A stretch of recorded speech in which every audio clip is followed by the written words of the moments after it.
सतीश भोसले उर्फ खोक्याच्या घरावरती काल कारवाई करण्यात आलेली होती। माझ्या पाठीमागे दाखवतो हे त्याचं घर आहे आणि त्यानंतर रात्री उशिरा त्याच्या घराच्या जवळ असलेल्या जनावरांचा चारा आणि या ठिकाणी जाळपोळ करण्यात आली, त्याचबरोबर मारहाण करण्यात आली असा देखील जो आरोप आहे तो खोक्याच्या कुटुंबाने केलेला आहे। त्यामध्ये काही जे जखमी झालेले आहेत त्यांना देखील हॉस्पिटलमध्ये नेण्यात आलं, तर काही कोंबड्या आहेत त्या कोंबड्यांना देखील मारलं आणि इथलचं जे काही महत्त्वाचं साहित्य आहे ते देखील जाळल्याचा आरोप केला जातोय।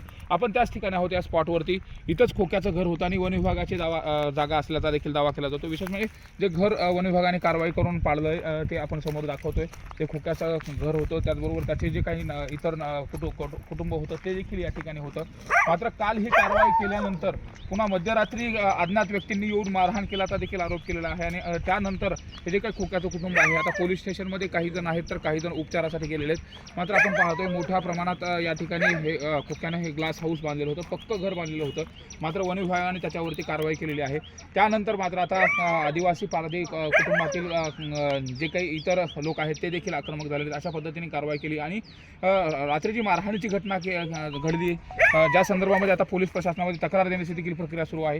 या प्रकरणामध्ये जर मारहाणीची घटना घडली असेल तर अत्यंत धक्कादायक आहे। त्या संदर्भात देखील आता काही कारवाई केली जाणार का ते देखील पाहणं महत्त्वाचं आहे। मात्र सतीश भोसले उर्फ खोक्या ज्याच्यावरती अमानुष मारहाणीचा आरोप करण्यात आला होता त्याचं खोक्याचं घर काल वन विभागाने पाडलं होतं आणि त्यानंतर आता इथलची रात्रीच्या वेळी ज्या पद्धतीने जाळपोळीची घटना आणि मारहाणीची घटना घडली असं खोक्याच्या कुटुंबाचं म्हणणं आहे।